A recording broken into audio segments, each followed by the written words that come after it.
Yesu asifiwe. Amina. Naitwa Amina Fumo. Natokea Mbande. Nasumbuliwa na miguu sasa miaka 6. Changamoto yangu ya miguu ilikuwa ni historia yangu ya maisha.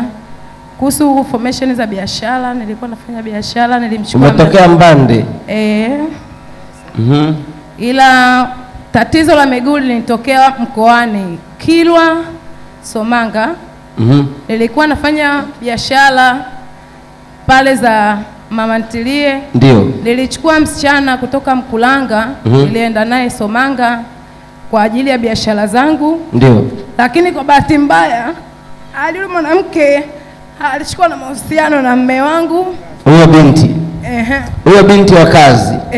Ulienda kusaidia kazi? Akakusaidia kulea na mume? Na mume. Haikujalisha sana kutokana na hali ya mazingira ya mume. Ulijuaje kwamba anatembea na mume wako? Mimi nilikuwa nasikia tu. Ulikuwa unasikia? Kwa baadaye nilikuja kushuhudia mwenyewe baada ya kumfumania. Ulishuhudiaje? Nilimfumania ndani kwangu. Uliwafumania wanafanya nini? Wamekaa sebuleni? Yaani ikiwepo ninapojua mimi shemeji mwanamke na mwanaume na imani hawataweza kukaa sehemu ya mabano chumbani. Ndio. Kwa hiyo nilimkuta ndani ya kitanda changu na chumbani kwangu yupo ana tight tupu. Alikuwa chumbani kwako ama? Ana tight tupu. Kipindi mimi aliniacha barabarani nipo kwenye chakula. Alikuacha barabarani? Ukiwa unaendelea na chakula? Na wakati huo mume wako alikuwa wapi? Yeye alikuwa shughuli zake za kupiga tu debe hapo barabarani. Ila kwa baadaye sasa mimi sikuweza kumfuatilia mume wangu kwamba nini anachokifanya. Ndio. Kumbe wenzangu walikuwa wamenizunguka. Ameanza kuondoka mwanaume, kaondoka naye mwanamke. Alivyoniambia dada mimi naenda kuoga, nikashukulia sawa. Ndio. Baadaye alivyoondoka kwenda kuoga, mimi baadaye nikapigiwa simu. Sasa unasema ulimkuta yule dada akiwa chumbani kwako ana tight. Wakati umemkuta chumbani kwako akiwa amebaki na tight pekee, mume wako alikuwa wapi? Mume wangu muda huo alikuwepo kwa pale nyumbani. Hayupo. Ila niliambiwa kwamba ametoka mida hiyo hiyo. Yaani walikwambia ametoka sasa hivi? Katoka mida hiyo hiyo kwa sababu mida ambayo mimi nilipigiwa simu. Yaani muda huo? Ndio. Ndio unarudi wewe unakuta dada bado yuko. Sasa ulimkuta na tight, amelala, anavaa au anafanya nini? Hapana, yeye alikuwa amekaa tu kitandani na kipindi yeye alikuwa na chumba chake. Alikuwa amekaa juu ya kitanda chako? Na kitanda ulikikuta shuka limenyooka au limejikunja? Fuatilia mchungaji. Kwa hilo sikuweza kulifuatilia na sikuwa na hamsini naye wala sikumsumbua chochote. Kwa hiyo hali ya shuka hukuiangalia? Kwa sababu mimi nilivyoenda ndani, nilivyomkuta na nilivyoona hiki sio chumba chake na hana mazoea kuingia, mimi mwenyewe sipo. Ndio. Kwa hiyo nikajua kabisa lile nilikopo nimeambiwa ni la kweli. Ila sikuweza kugombana naye na wala kumvutia picha yoyote. Ndio. Mimi nilichomwambia kwamba Leila toka nje, twende tukaendelee na biashara. Baadaye nikampigia simu mume wangu nikamuuliza. Alichonijibu akaniambia mimi sikuja hapo kwa ajili ya hilo. Ila nimekuja hapo ila nimemkuta, nikamuuliza funguo kapata wapi na funguo liko nazo wewe? Na funguo ya kwangu mimi ni yaani ufunguo wa kule chumbani? Ulikuwa nao wewe na mmeo? Lakini ulivyorudi ukakuta yule dada yuko chumbani? Yule mdada yuko chumbani na mume wangu pale hayupo kwa muda ule. Na ufunguo upo?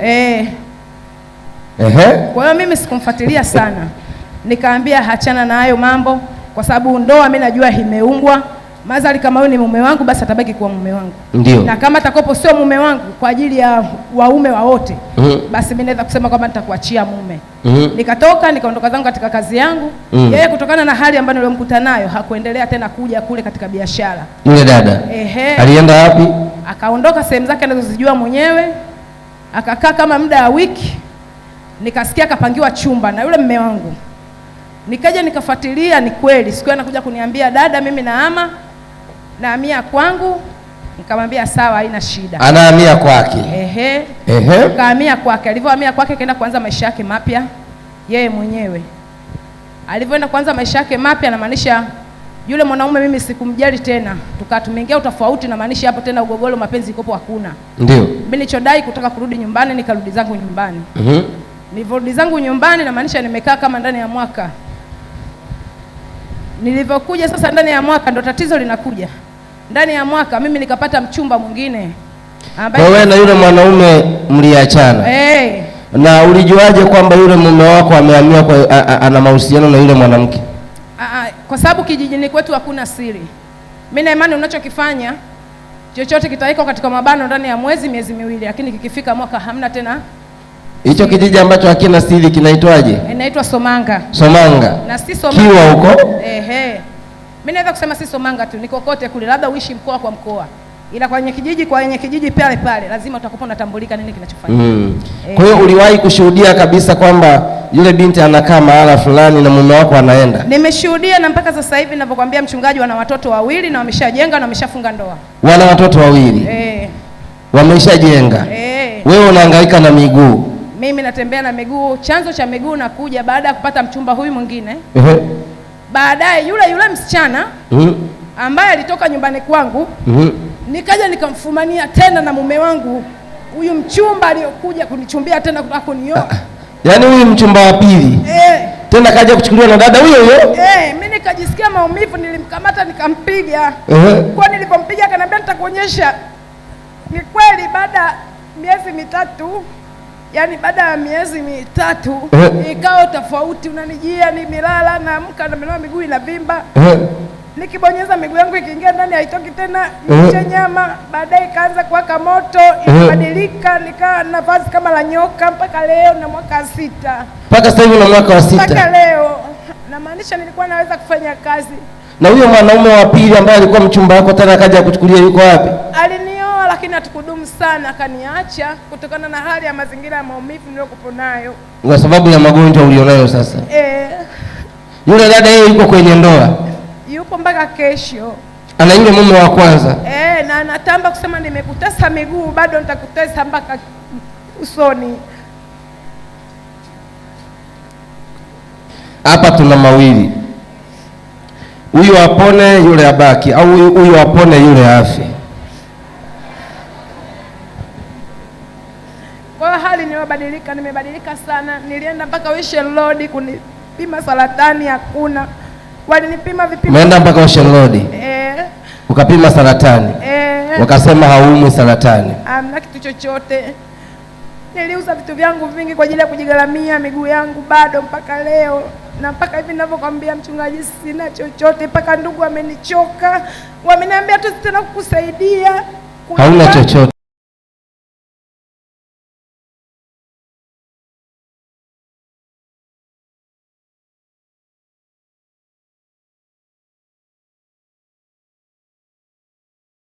Anatamba huko aliko. Leo Yesu atatamba na njia.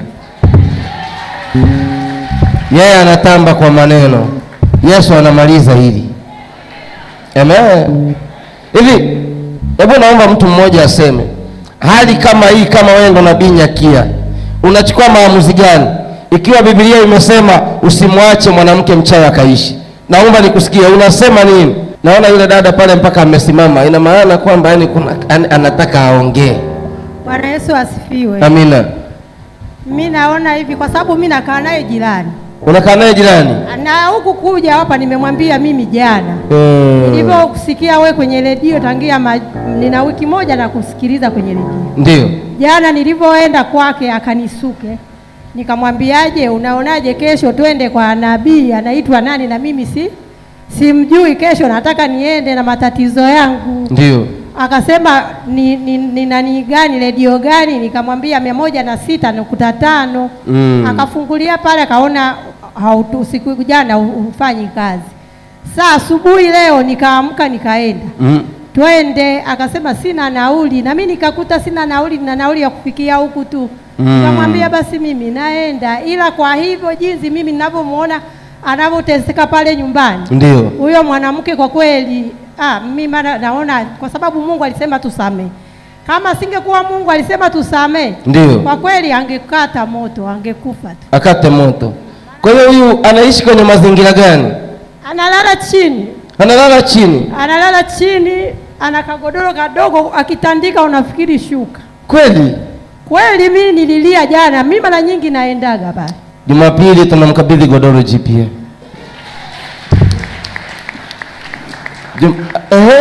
Chakula anapataje mama? Usilie, tueleze. Mpaka asuke. mpaka asuke. Akisuka hata mimi jana nikasema hapa nafuu nikasuke kwa yule nimpe ale. Kwa hiyo ulienda kusuka si kwa sababu unataka, ili mradi apate chakula. Anakujaga na mimi na hali mbaya, ananiambia mama vipi? Namwambia hivi kama unavyoniona na biashara hivi mimi nimekaa tu. Jana nikasema nitaka nikanyoe, nikasema ngoja nikasuke nimpe hela ale yeye. Ndio nikaenda. Yeye alikusuka kwa shilingi ngapi sasa? Nilimpa shilingi 3000. Ndio akakusuka hizo nywele? Ndio. Kwa hiyo hizo ni za 3000. Alisema nipe tu 3000. Na 3000 nilivyompairisha pale. Kwa wiki unaingiza shilingi ngapi mwanangu? Naweza kusuka kwa watu labda kwa siku wawili, naweza nikapata 3000, 4000. Siku nikipata labda shilingi 10,000. Na chakula labda unga kilo 2 naeka ndani, ndo maisha yangu. Hauna godoro la kulalia? Sina. Unaishi na nani? Niko mwenyewe na pangaji. Umewahi kupata mtoto? Na mtoto wangu mmoja ana miaka 16. Yuko darasa la 6. Ana miaka 16 yupo. Yuko wapi? Mamake mkubwa baada ya changamoto kuumwa alishindwa kusoma. Alipomaliza tu la 7 akaacha kusoma. Yuko wapi sasa? Yupo kwa dada yangu. Wapi? Mbande hapo. Kwa hiyo umepanga au umejenga? Tulinunua nyumba ya urithi. Nyumba ya urithi. Kwa ndo unapoishi kwenye nyumba ya urithi. Tulinunua kwa milioni 38. Ila alinunua kakaangu kipindi mimi niko Tanga Kisakoni. Kwa hiyo kaka pesa ilobaki alinitumia pesa kama 400,000. Haikufaa mahitaji lisha yote kwa ajili ya kujangaikia. Kwa mimi niliporudi wakanipa chumba na sebule kwa ajili ya kuchukua kodi kunisaidia mahitaji. Hata mpaka ifike kodi na maanisha kipindi cha kati chote sina kitu. Hauna kitu. Na kodi yenyewe haitoki kwa muda mwafaka, unaweza kukuta mpangaji anajipangia tarehe 2 naisha kodi. Lakini atakwambia mimi nakupa mpaka tarehe 20 mpaka tarehe 10 na mimi siwezi kugombana nao, naogopa tena sija kanikuta. Unaogopa isije akakukuta tena. Nyumbani umeacha unga kiasi gani? Sijui upo nusu. Upo sijui nusu kilo? Una mchele kiasi gani ndani? Mchele nimeacha robo. Sababu nilipika jana ulikuwa kilo 1. Mara ya mwisho umekula nyama lini? Sijala nyama sasa hivi na muda mrefu. Haujala nyama muda mrefu? Mwingine nani ana neno jamani? Mimi nataka nifanye maombi. Lakini nataka tubadilishe hii mahali hapa pawe ni mahakama ya Mungu. Sasa hivi limekuwa ni mahakama ya Mungu. Nahitaji mtu aseme jambo. Ni kiasi gani hiki? Huyu hapa amepata 100,000 na hii niliyompa madhabahuni 50,000. Jumla tunamkabidhi 100,000 na 50,000. Amen. Aenda akaanzia watu wa Mungu. Mnaonaje? Amen. Mnaonaje akaanzia hii? Akaanzia hii Hebu inua mikono mara uliposema Bwana Yesu. Wape watu wako wanaokimbilia kwenye hii madhabahu haja ya mioyo yao. Waponye magonjwa yao. Roho Mtakatifu awape chakula. Awape imani iliyo kubwa. Awape roho ya utajiri. Awape kupona magonjwa yao. Awafungue na vifungo vyote katika jina la Yesu. Amen. Mama 150,000 hii hapa. Unajisikiaje? Nasikia amani. Nasema shukrani sana. Kwa binadamu wenzangu mliokuwa na roho mzuri. Maana mimi mwenyewe familia yangu ilishaniambia imenichoka kunisaidia. Familia nayo imesema imekuchoka. Wewe una ndugu zako wa tumbo moja wangapi? Tupo baba mmoja mama mmoja, tupo 4. Ila tumekutana na mama nao wenzetu wako 3 kwa 7. Mko 7. Kwa hiyo ndo unaishi bila hauna godoro nzuri la kulalia. Sina. Na ndugu zako wapo? Wapo. Jamani, mnaonaje Jumapili huyu mtu tumpe godoro nzuri? Tumpe. Una kitanda? Sina. Hauna kitanda? kitanda sinaweza nikaja nikakununulia matofali nikakuwekea chini, si nilifundisha hapa? Sawa. Usingizi si ule ule tu. Kwani usingizi wako kwenye kitanda una muhuri? Si ni ule ule tu. Kwanza kitanda cha matofali unakipaki chini mwenyewe, akiendi juu sana unakiweka kinakuwa chini zaidi. Ngoja nikuulize dada, huyu mwanamke mwingine naye, huyu mwanaume mwingine wa pili ambaye na yule dada alikuja kuchukua, na yeye ulimwachia? Mimi pia huyo hapo sikumwachia kwa muda huo, ila tulikuja kushindana kwa baadaye kwenye mambo yetu mengine tu. Huyu uliendelea naye? Haukumwachia? Lakini na yeye mliachana? Kaniacha baada ya kuona tatizo linaendelea. Baada ya kuona hili tatizo sasa. Nadhani jibu mnalo. Ngoja dada anataka kusema kitu hapa. Je, amewahi kwenda kumuomba msamaha, kumwambia nifungue? Umewahi kukutana naye? Niliwahi kukutana naye. Baada ya hiyo siku nilikopoa amekuja nyumbani kwangu.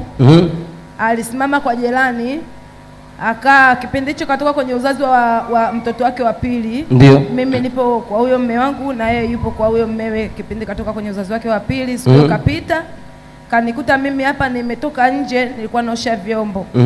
Akaenda kwa jirani yangu akamwambia, naomba uende kumwambia Amina ya kwamba nimemloga miguu, anaona bado.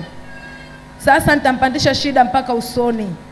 Yule jirani yangu akamuuliza, kwa sababu gani Legila unaongea hivyo? Akamwambia, mimi nimepita pale, kaniambia mimi weusi kama chungu. Wakati mimi na yeye kwa kweli toka utofauti uliotokea kwenye mwanaume wangu huyu wa pili, tulivyogombanaga, na maanisha sijawahi kukutana naye hivi na hivi tukaongea hata siku moja. Zaidi yeye akipita pale nyumbani kwangu, mimi namchukulia mtoto wa kawaida. Hata muda mwingine naweza nikamsalimia hasitikie. Kwa hiyo mimi alipokuja kuniambia yule jirani yangu, alikuja akaniita, Amina, twende nyumbani kwangu. Mimi kweli nikatoka nikaenda. Nilipokwenda sasa mimi sikujitokeza moja kwa moja, akaniambia ingia chooni kwangu. Nikaingia huko chooni. Ndio namsikia yeye anaongea kwamba mwambie mimi nitamzidisha mateso mpaka usoni, sijui na hivi. Sasa mimi alivyokopa ameongea, nikasema Mungu wangu, naomba unigee ujasiri nisitoke nje, ili mradi, kwa sababu nilikuwa najisikia vibaya mpaka nilikuwa nasema mimi laiti kama ningekuwa na silaha yoyote ningemdhuru. Ungemdhuru. Ila nikasema Mungu nipe moyo.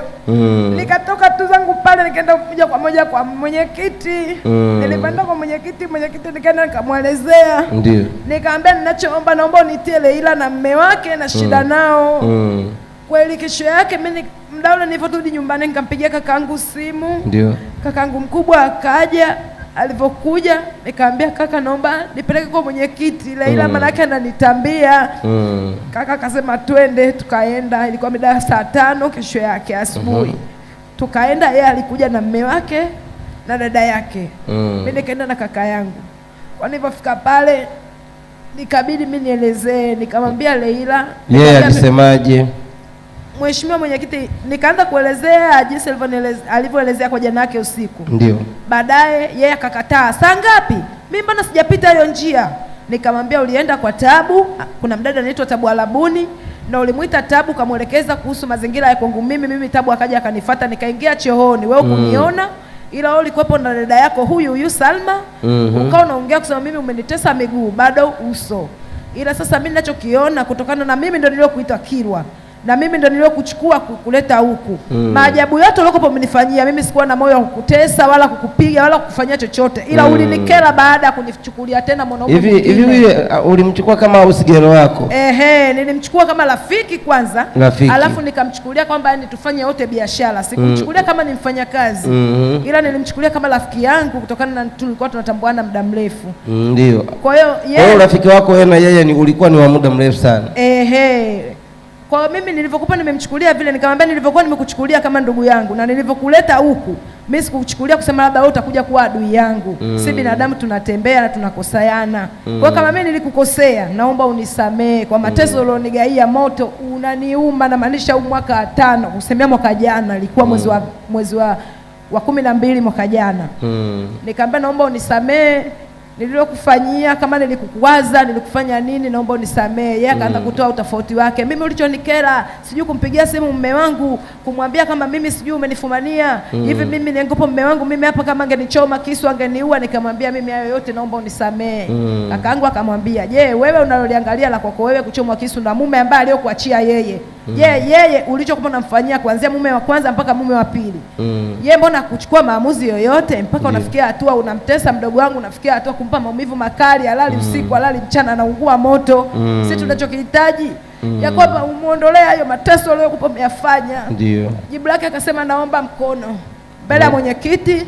Akasema, kweli nimefanya, lakini nitamsaidia, naomba tutupeane mikono. Mimi nikatoa mkono wangu, lakini kipindi ninavyompa mkono yani kama kuna hisia fulani ilikuja kaniambia kwamba ukimpa mkono yani sawa sawa na mtu ambaye alioshindwa vita. Yani usimpe mkono, ila mimi nikasema acha tu nimpe mkono kutokana tusafiniane nia. Nimempa mkono, nilipompa mkono akampa mkono kakaangu, mume wake akampa mkono. Kwa amesalimiana pale wakati tumemaliza. Kwa vile mwenyekiti akamwambia hivi, siwezi kukupa muda leo, kesho au kesho kutwa au mwakani, ndio kwamba umtepue lini, ila hili swala wewe ndio unayejua umlifanya kwa muda gani, na nahitajika mwenzako umuondoe kwenye maumivu kwa muda gani utamtoa, ila sisi tunachokihitaji kwamba hali ya mgonjwa iendelee vizuri. Akasema sawa. Tulipotoka pale tukawa tumefuatana njia moja, mimi na yeye. Kakaangu alifuatana na mumewe akaondoka. Baada ya kufika zake nyumbani, kaka siku ya kwanza, siku ya pili anamtuma tena mtu. Anamwambia nenda kamwambia Amina kwamba alikojikwaa atafute pa kuangukia, sio mimi. Mimi nikasema sasa huyu mbona ana changamoto? Usiku wake nimelala, nikaja nikaota vita kali ya kupambana na majoka, na yeye mwenyewe akawa amenikosa visu vya kifua. Baadaye asubuhi sasa nilipoamka nikakaa tena nje. Kipindi cha maandamano ya mandoto tayari usiku ishanitokea. Yeye anapita asubuhi, mimi nikajua si tumeshalimaliza kwa mwenyekiti. Namsalimia, hakuniitikia. Alivyokupa hajaniitikia, akafika zake mbele akafyonya. Mimi sikumfuatisha tena. Nikasema utajua mwenyewe na jukumu lako. Mimi ninachokuombea ishi salama. Mazali mimi nilishakuja kuomba nyongo kwangu, labda kiishe ili mradi uweze kunisaidia. Mazali utaki basi. Ndio naendelea kuishi na maumivu toka hapo. Mchungaji, nilipata maumivu makali, nilikaa mwaka mzima ndani sijanyanyu. Mwaka mzima. Mwendo wa moto, unaungua tu miguu. Kutoka hapo mamangu akauza kiwanja, akanichukua akanipeleka Tanga.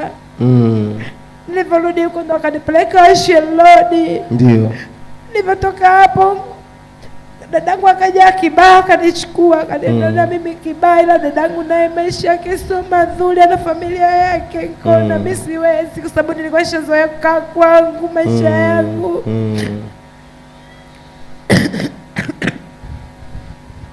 Nikasema ngoja basi niende mimi nikakae Mbande. Jibrao akaniambia hamna kwenda kukaa peke yako, ngambia jinsi nilivyo na mapambano nayo yaona ya usiku. Naona kama nitajichukulia maamuzi makali, wala nikaishi sehemu ambayo kidogo yenye uhuru na amani, niweze kuishi kama mimi mwenyewe kama mwenyewe. Ndio nimeondoka kwa dadangu, nikaenda Mbande kwenye nyumba yetu ya kaka hiyo alionunua. Nikaanza kwenda kuishi hapa kwenye hiyo nyumba. Kwa wapangaji wakawa nishangaa, mbona huyu anaumwa anakaa peke yake, ila wajui changamoto yangu kichwani kwangu niko vipi. Ndio. Kwa hiyo sasa hivi hauna mume? Sina mume. Hauna mpenzi?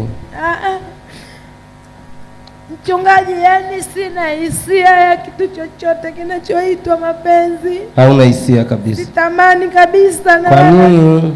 Sitaki. Kwa nini utaki? Na hisi nachukia naume sasa hivi, sitaki. Kwani tumekuloga sisi, kakuloga mwanamke mwenzako? Au kwa sababu sisi ni chanzo? Angekuwepo yeye mwanaume mwenye msimamo. Ndio. Na maanisha tatizo lilivyoanza, angejua tatizo liko wapi, angejisimamia. Angekusimamia. Lakini aliona tofauti unabadilika mpaka hivi nilivyokuwa.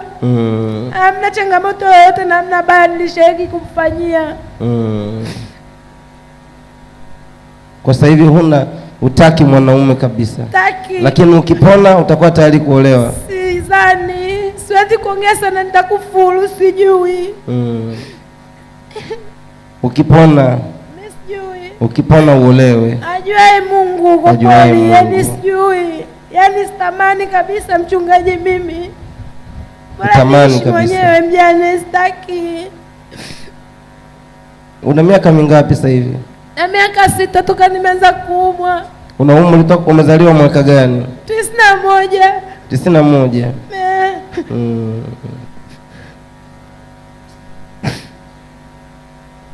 Kwa miaka 91 ni miaka 35 miaka 35 wewe tunakuombea upone, tunakuombea uolewe. Lazima uingie tena kwenye ndoa ili asije akasema baada ya mateso haujaolewa kabisa. Lazima tena wewe sasa uje uwe na ndoa ambayo itakuwa ni ya baraka, ya mwanaume ambaye ni tajiri. Amina, amina, amina, amina, amina, amina. Maana baada ya dhiki faraja, baada ya dhiki faraja. Lazima wewe uolewe, lazima uolewe. Tena huo mguu uwe ni mguu wa kubembelezwa, uwe ni mguu wa kufanyiwa message. Amina, amina, amina, amina. Yes. Na maumivu makali. Maumivu makali sana sasa hivi. Hapo ulipo sasa hivi unasikia nini? Mchungaji, toka nimeanza kuongea na wewe ile jana, ilikuwa leo asubuhi. Ndio. Jana ile nilikuwa nasikiliza redio yako. Nikaa nimepaliwa na kitu, nikaa kimeanza kikohozi. Yaani ile tu hivyo nisikia kwenye redio. Ukaanza kupagawa na kitu. Kikatoka kwenye koo. Nilipaliwa, akikutoka kikaa kimenasa tu. Nilikohoa kipindi na msuka yule jirani yangu. Ndio. Mpaka nilishindwa kumsuka. Nikaa nimekaa pembeni, nilikohoa karibu na nusu saa mzima. Kwa hiyo ni kunisikia redioni tu. Nguvu ya Mungu ikaanza kufanya kazi. Napoingia tu hapa ndani kanishika tena kikozi kama jana. Nika nimekoa, nikachukua yale maji ambayo kupo umesema tuje na maji na unga pamoja na shuka. Maji yako yako wapi? Yako pale. Nenda uchukue uje nayo hapa. Amen. Jamani, tumemkabidhi 1,500,000. Amina, nabii wa Mungu. Ukiinuka hivyo miguu inauma. Nauma. Miguu inauma. Siku hizi hata pochi huna. Unatembea pochi yako ni shangazi kaja. Miaka 35. Hana pochi. Nani ana pochi 2 hapa nyumbani zaidi ya 3? Niazime pochi moja unipe kabisa. Haujui kwa nini Mungu amesema niulize nani ana pochi? Na nawaona wote mlio na pochi nyingi. Jamani, kuna mkono baba.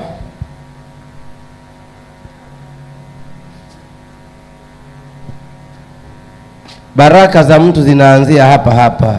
Amen. Mama, na wewe una pochi? Mimi ninayo. Jumapili nikija nitamletea. Na wewe unayo? Kuna mama hapa yeye ameamua atoe vitu vyake vyote. Amen. Amkabidhi kwanza hii ya kwake. Oh Jesus. Oh yes. Hii hapa mama, nyingine tena hii hapa. Yaani nyie mnaleta pocha msahau hata hela ndani. Zinazo kupokea ngumu. Mama, pochi nyingine hii hapa. Zimekuwa 2. Barikiwe. Bado kuna mtu ana pochi kubwa hapa, ilete hapa mkabidhi huyu. Kuna kitu Mungu anakwenda kutenda kwako. Kuna mtu ana pochi kubwa zaidi ya hizi, lakini Roho Mungu ananiambia mtu huyu aje ampe. Amen.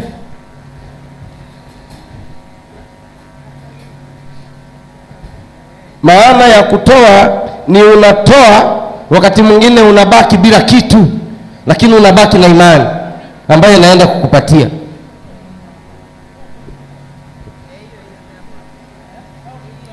Wewe lete. Wewe lete. Sasa mbona pochi zake mnaweka tena kwenye shangazi kaja? Mnarudisha kwenye umaskini, toa humo. Hiyo shangazi kaja ndo tuitaki. Yes. Huyu ndiye Mungu Bwana. Amen.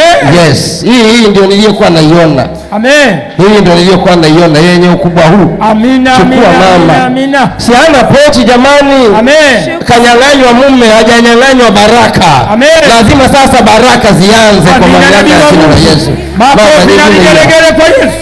Nikile hiyo hapo. Haya. Leo pesa unaweka kwenye pochi gani?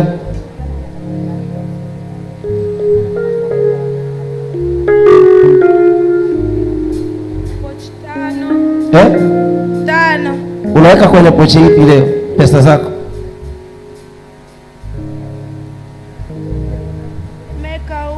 Unaweka humu. Watu wakirwa tena sipende manamba mazahabu. Haya, weka humu hela zako. 5 ya 6 hii hapa. Sasa kwa maana hiyo hapa tumeshaona umeshapona. Kwa sasa hivi tunakuombea kama ulivyopata pochi nyingi, waje wanaume 6 uchague mmoja tu. Wanakuja wanaume wangapi jamani? Na kuna mmoja yuko hapa. Tena amekaa mstari huu hapa. Amina. Haya. Mama, pochi nyingine hii hapa. Pochi nyingine hii hapa. Zimefika ngapi jamani? 7. Roho ya umaskini hapa madhabahuni hatuna. Hapa tuna roho ya kubarikiwa. Amen. Tuna roho ya kupokea, tuna roho ya kutoa. Amen. Unaposali mahali hapa, tegemea mwaka huu ni mwaka ambao Mungu anatudondoshea. Amen. Tuliokuwa ndani ya machozi Mungu anatudondoshea baraka. Amina. Nabii wa Mungu. Sasa mimi nabii wa Mungu ninasema na roho aliye ndani yangu. Amen. Analigongea hili jambo muhuri wa moto. Amen. Makofi mengi kwa Yesu. Namba 1, huu ugonjwa mnaoushuhudia, hebu weka haya manani chini, weka hizo pochi chini.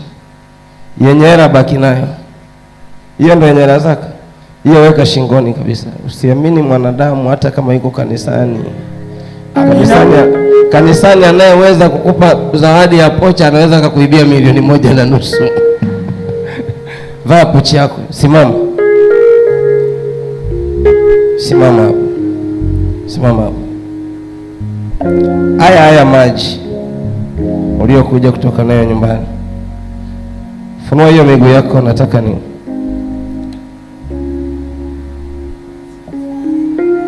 funua hiyo miguu yako.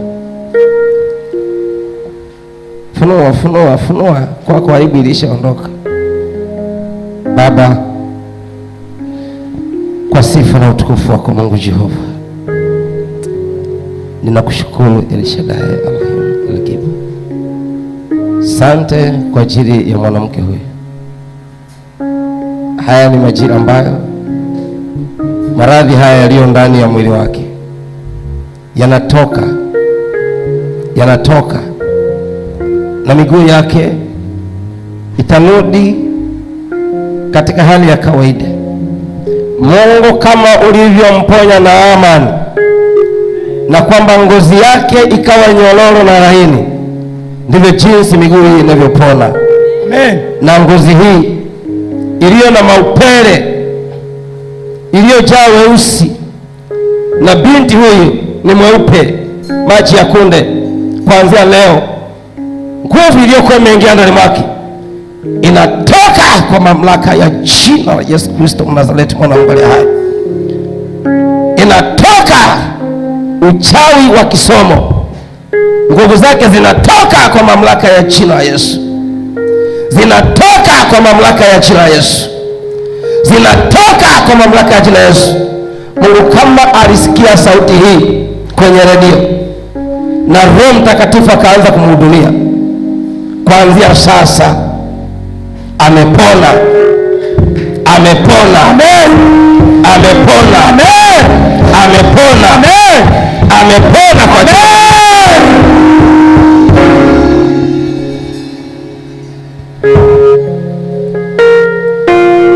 ndani nayo huko nyuma, mwagieni haya maji kwenye miguu yake, atasikia moto msimhurumie atakavyokuwa analia. Makofi na vigelegele kwa Yesu.